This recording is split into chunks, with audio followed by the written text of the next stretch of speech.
کو کاٹے گا اور زخمی کرے گا، اس لیے کہ لوگ خدا کی نشانوں پر ایمان نہیں لائے تھے۔ اور پھر آگے فرمایا ہے ترجمہ، اس دن ہم ہر ایک امت میں سے اس گروہ کو جمع کریں گے جو ہمارے نشانوں کو جھٹلاتے تھے، اور ان کو ہم جدا جدا جماعتیں بنا دیں گے، یہاں تک کہ جب وہ عدالت میں حاضر کیے جائیں گے تو خدا عز و جل ان کو کہے گا کہ کیا تم نے میرے نشانوں کی بغیر تحقیق کے تکذیب کی؟ یہ تم نے کیا کیا؟ اور ان پر بوجہ ان کے ظالم ہونے کے حجت پوری ہو جائے گی اور وہ بول نہ سکیں گے۔ اب خلاصہ کلام یہ ہے کہ یہی دعوت الارض ہے جو ان آیات میں مذکور ہے، جس کا مسیح موعود کے زمانہ میں ظاہر ہونا ابتدا سے مقرر ہے۔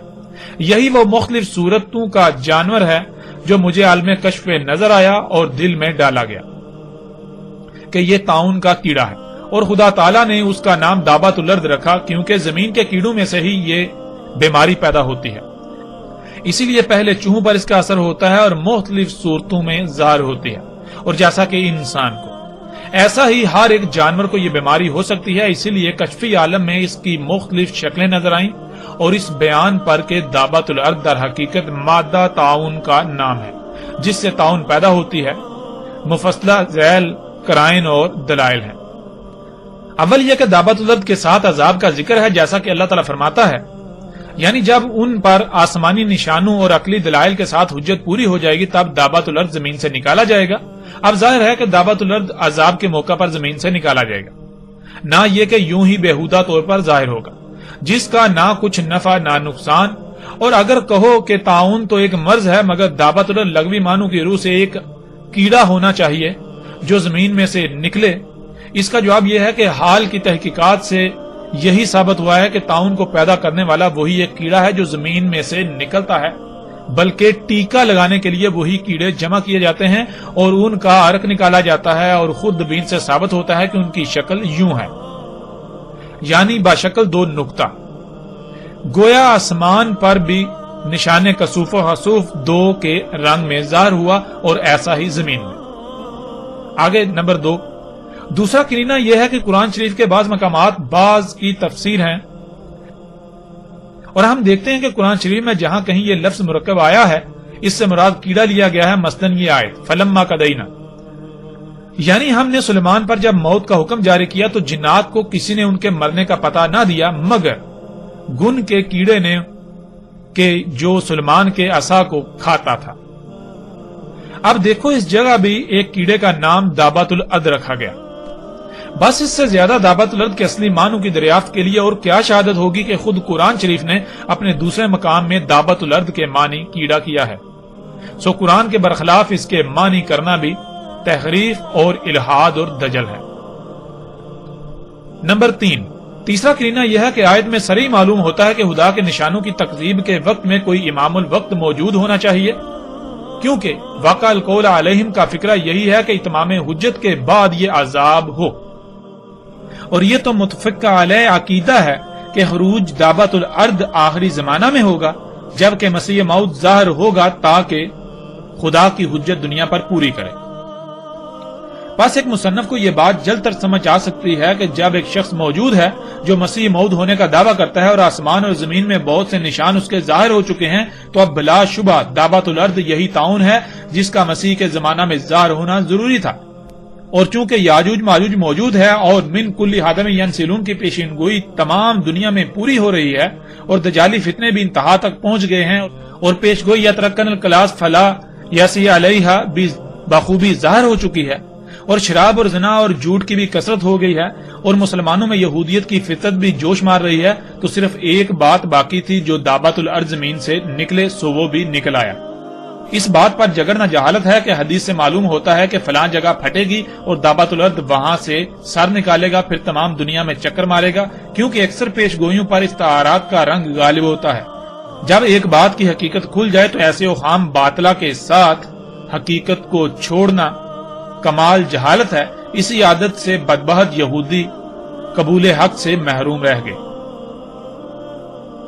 ناظرین، آپ نے اپنی آنکھوں سے دیکھ لیا اور اپنے کانوں سے سن لیا کہ غلام احمد قادیانی نے دعوت الارض کسے کہا۔ غلام احمد قادیانی نے نہ صرف دعوت الارض مسلمانوں کے مذہبی علماء کو کہا، بلکہ دابت الارض کہا اس نے کہ ایک کیڑا ہے جس کی وجہ سے طاعون پیدا ہوتا ہے، اور وہ اس نے کہا کہ وہ اس کی زندگی میں ہو چکا، یعنی وہ بھی اس کی زندگی میں نکل چکا۔ اور پھر وہ یہی کہہ رہا ہے کہ جب دابت الارض نکل چکا تو پھر ظاہر ہے مسیح موعود وہی ہے، یعنی کہ اس کے مسیح موعود ہونے کی یہ نشانی ہے۔ اب ناظرین، غلام احمد قادیانی کا یہ دعویٰ بالکل واضح ہے کہ اس کے الفاظ میں یہ بات بالکل واضح موجود ہے کہ اگر کوئی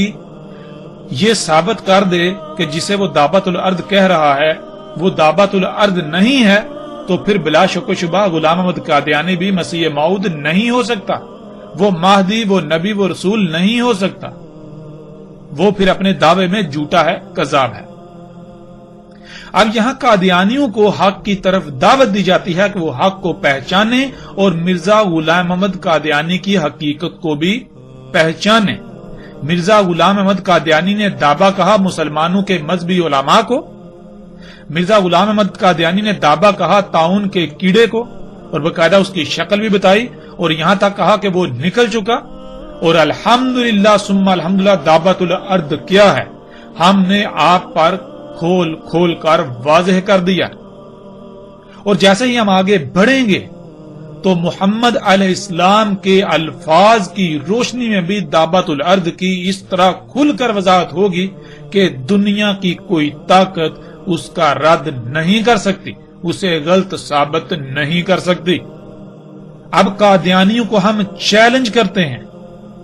کہ غلام احمد قادیانی اس بنیاد پر، اس نقطے پر بھی بالکل کذاب ثابت ہو چکا، غلام احمد قادیانی جھوٹا ثابت ہو چکا۔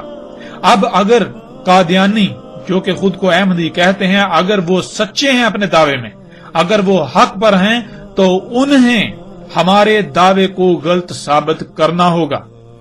ہم نے بالکل واضح کر دیا کہ دابت الارض کیا ہے، اور ہم نے غلام احمد قادیانی کو بالکل ایک نمبر کا جھوٹا ثابت کر دیا۔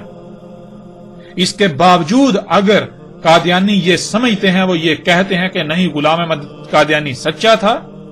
وہ مسیح موعود تھا، وہ کہتے ہیں کہ ہم حق پر ہیں، تو قادیانیوں کو بھی باقی تمام فرقوں گروہوں کے ساتھ ساتھ کھلم کھلا چیلنج ہے۔ ہم نے یہ بالکل واضح دو ٹوک ہر لحاظ سے کھول کھول کر ثابت کر دیا کہ قادیانی احمدی بالکل باطل،